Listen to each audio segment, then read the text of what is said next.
Brought to you by V-Guard, co-powered by Sensodyne and Vimal. పలుకులలో కేసరి. అమ్మా షర్మిల, నేతి బీరకాయలో నెయ్యి ఎంత ఉందో నీ మాటల్లో అంత వాస్తవాలు ఉన్నాయి. మీ తండ్రి కోసం మహానుభావుడైనటువంటి ఒక గొప్ప వ్యక్తి అయినటువంటి చనిపోయిన మరణానంతరం ఆయన మలినం చేస్తుంటే, ఆయన పేరు బదనాం చేస్తుంటే, ఏ పాపము ఎరుగునటువంటి మీ అన్నని మలినం చేస్తుంటే, నేను నెల్లూరులో ప్రాక్టీస్ చేసుకుంటూ నేను ఒక అడ్వకేట్గా ఒక చలించిన హృదయంలో ఇంత అన్యాయం లీగల్గా జరుగుతుంటే ఎవ్వరూ నోరు తెరవకపోతే ఇది సమాజంలో అన్యాయం అని చెప్పి భారతంలో ఒక పద్యం గుర్తుకొచ్చింది నాకు. 5వ పర్వంలో సారపు ధర్మమును విమల సత్యము చెడువారిని అవస్థ పారం చే బొంకు దక్షులు ఎవ్వారులు ఉపేక్షిస్తే. If satya and dharma is curtailed before your eyes, those who are capable of preventing it keep quiet as mute spectators and dumb witnesses. It is those that are going to perish, but not Satya and Dharma. నా కళ్ళ ముందర ఇంత అన్యాయంగా legal injustice జరగతుంటే నాకు జగన్మోహన్ రెడ్డి గారు చూడలేదు, వారు ఎవరో కూడా తెలియదు. ఒక చెలించిన హృదయంతో కడుపు మండి నేను నెల్లూరులో రోరింగ్ ప్రాక్టీస్ చేసుకుంటున్నోడిని.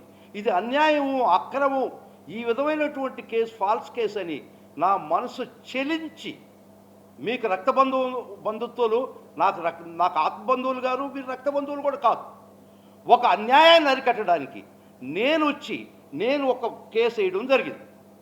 దాన్ని మీరు ఎట్లా చిత్రీకరించారంటే, జగన్మోహన్ రెడ్డి గారు నన్ను ప్రేరేపించి రాజశేఖర రెడ్డి గారి పేరు సిబిఐ ఛార్జ్షీట్లో ఎఫ్ఐఆర్లో పెట్టించేదానికి ప్రోద్బలం చేయించి నా చేత కేసులు ఇచ్చి ఆ విధంగా రాజశేఖర రెడ్డి గారి పేరు ఎఫ్ఐఆర్లో పొందింపబడి కాన్సిక్వెన్స్గా ఛార్జ్షీట్లో చేసేదానికి కారణం జగన్మోహన్ రెడ్డి గారు నన్ను ఆడించినటువంటి ఆట అని మీరు నిస్సిగ్గుగా చెప్పడం చాలా దుర్మార్గం. ఎందుకంటే మీకు కొన్ని డేట్స్ ముఖ్యంగా చెప్పాల్సి వస్తుంది.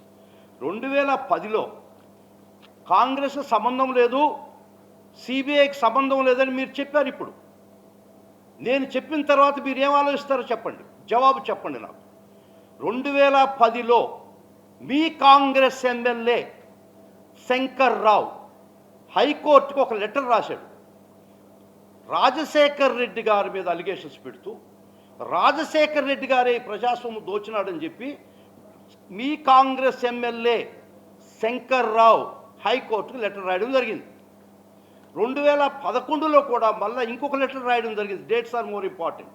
2010 అండ్ 2011 దాన్ని హైకోర్టు వారు టేకన్ అప్ రిట్స్గా తీసుకొని 2 రిట్స్గా తయారు చేశారు.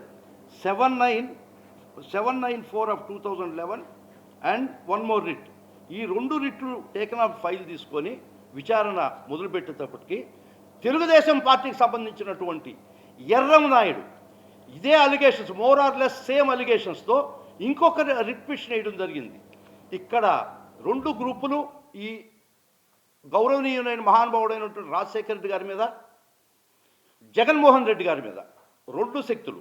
ఒకటి కాంగ్రెస్ పార్టీకి సంబంధించినటువంటి శంకర్ రావు మరియు తెలుగుదేశం పార్టీకి సంబంధించినటువంటి ఎర్రం నాయుడు. వీళ్ళు హైకోర్టులో దే ఇనిషియేటెడ్ ది ప్రొసీడింగ్స్.